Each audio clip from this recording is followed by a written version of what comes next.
Kalau kita pikir-pikir, sebagian besar planet kita ini kan sebenarnya ada di bawah air. Sebuah dunia luas yang nggak kelihatan, penuh rahasia dan juga bahaya. Jadi gimana caranya kita memetakan sesuatu yang mustahil untuk dilihat dengan mata telanjang? Nah, di sini kita akan selami bareng-bareng teknologi dan ketelitian yang luar biasa di balik pembuatan peta dasar laut. Oke, kita mulai dari pahlawan utama cerita kita.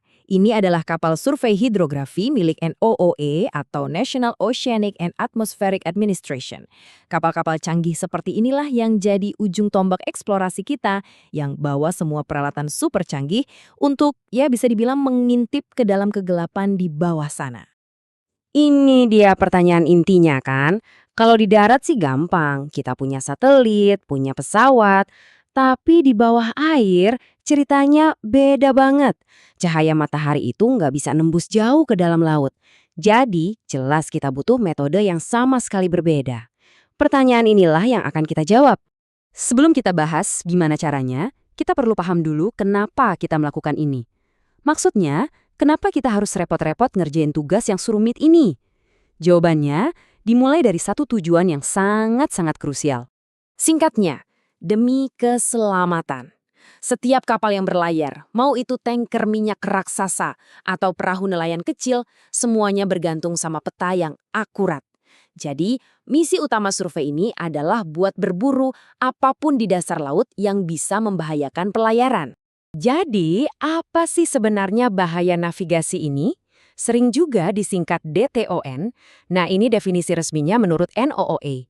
Gampangnya gini, DTON itu adalah apapun di bawah air yang nggak seharusnya ada di situ, atau posisinya di peta salah dan bisa banget bikin kapal celaka. Contohnya itu macem-macem banget. Bukan cuma soal karang atau bebatuan alami, tapi juga bisa jadi sisa-sisa ulah manusia. Bangkai kapal tua, pipa bawah laut yang udah dilupakan. Bahkan, pelampung atau suar penanda navigasi yang hanyut dari posisinya itu juga bisa dianggap DTON. Oke, jadi kalau kita nggak bisa pakai cahaya, terus pakai apa dong? Jawabannya adalah suara. Yuk kita lihat gimana para ilmuwan ini pada dasarnya melukis sebuah gambar dasar laut hanya dengan menggunakan gelombang suara. Kutipan ini benar-benar ngerangkum lompatan teknologinya. Jadi, daripada cuma ngukur kedalaman persis di bawah kapal kayak metode jadul, teknologi modern memungkinkan kita buat menyapu area yang jauh lebih luas di sisi kanan dan kiri kapal. Jauh lebih efisien. Alat yang bikin ini semua mungkin namanya side scan sonar. Coba bayangin, ada alat bentuknya kayak torpedo yang sering dijuluki ikan ditarik di belakang kapal. Si ikan inilah yang nembakin suara ke samping, terus dia dengerin gema pantulannya buat ngebangun gambaran dasar laut. Betul-betul kayak bikin foto, tapi mediumnya suara. Prosesnya sebenarnya bisa disederhanakan jadi 3 langkah. Pertama, sonar menembakkan sinyal suara. Kedua, dia mendengarkan gema yang balik. Kalau gemanya kuat, berarti kena benda keras. Kalau lemah, berarti dasarnya lunak, kayak lumpur. Ketiga, sambil kapal terus bergerak maju, semua garis rekaman suara ini dijahit jadi satu gambar utuh. Tentu aja, nggak ada satu alat yang sempurna buat semua pekerjaan. Selalu ada trade-off atau kompromi. Sonar frekuensi tinggi itu bisa ngasih gambar yang super detail, tajam banget, cocok buat investigasi bangkai kapal, tapi jangkauannya pendek. Sebaliknya, kalau mau memetakan area yang super luas, kita pakai sonar frekuensi rendah. Dia bisa melihat jauh banget, tapi ya itu detail gambarnya jadi berkurang. Menemukan sesuatu itu baru setengah dari perjuangan. Kalau Anda nggak tahu persis di mana lokasinya, ya peta itu jadi nggak berguna.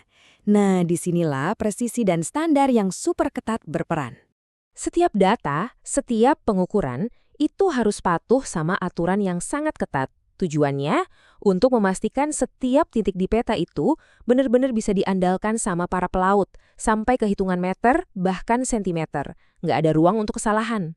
Nah, untuk bisa mencapai akurasi setinggi itu, semua orang harus pakai penggaris yang sama. Dalam dunia pemetaan, penggaris ini disebut datum. Ada 2 jenis utama, datum horizontal untuk posisi lintang dan bujur di permukaan, dan datum vertikal untuk mengukur kedalaman secara konsisten. Biasanya acuannya dari titik air surut rendah rata-rata atau MLLW. Terus, seberapa presisi sih emangnya? Ini contohnya. Menurut spesifikasi NOOA, toleransi kesalahan posisi horizontal itu nggak boleh lebih dari 5 meter ditambah 5% dari kedalaman air. Artinya, semakin dangkal perairannya, akurasinya harus semakin tinggi. Jadi, sekarang kita punya data suara yang super akurat. Tapi tunggu dulu, itu belum jadi peta loh. Data mentah dari sonar itu aneh dan terdistorsi. Nah, sekarang kita masuk ke bagian seru, yaitu gimana para ilmuwan mengubah kekacauan ini jadi sebuah peta yang bisa kita gunakan. Ini nih kuncinya, sonar itu nggak mengukur jarak langsung di dasar laut. Yang diukur itu adalah waktu yang dibutuhkan suara untuk bolak-balik. Hal ini menciptakan distorsi di mana objek yang posisinya lebih jauh dari sonar jadi kelihatan lebih melar atau meregang di dalam data mentahnya. Proses untuk memperbaikinya ini namanya koreksi jarak miring.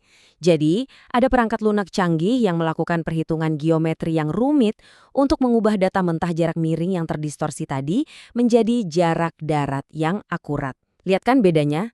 Dari yang tadinya kelihatan melengkung, sekarang jadi peta datar yang proporsional, seolah kita lihat dari atas. Tentu saja, itu bukan satu-satunya perbaikan. Software modern itu melakukan serangkaian langkah, mulai dari mendeteksi dasar laut dengan tepat, lalu melakukan koreksi jarak miring, membersihkan noise atau gangguan dari instrumen, sampai menyeimbangkan kecerahan di seluruh gambar, biar nggak ada yang terlalu gelap atau terlalu terang. Setelah semua proses teknis yang super rumit ini, kita sampai ke pertanyaan paling penting. Terus kenapa? Kenapa peta-peta ini sangat krusial bagi kita semua? Dampaknya itu besar banget. Ini soal keselamatan. Mencegah kapal menabrak karang yang nggak terpetakan. Ini soal ekonomi, menjaga roda perdagangan global terus berputar lancar. Ini soal lingkungan, membantu kita memahami dan melindungi ekosistem laut. Dan tentu saja, ini soal eksplorasi murni, keinginan kita untuk memahami planet tempat kita tinggal. Jadi, lain kali kalau Anda melihat peta laut, ingatlah semua ilmu pengetahuan, teknologi, dan kerja keras yang ada di baliknya. Dan coba pikirkan ini, kita semua ini baru menggores permukaannya.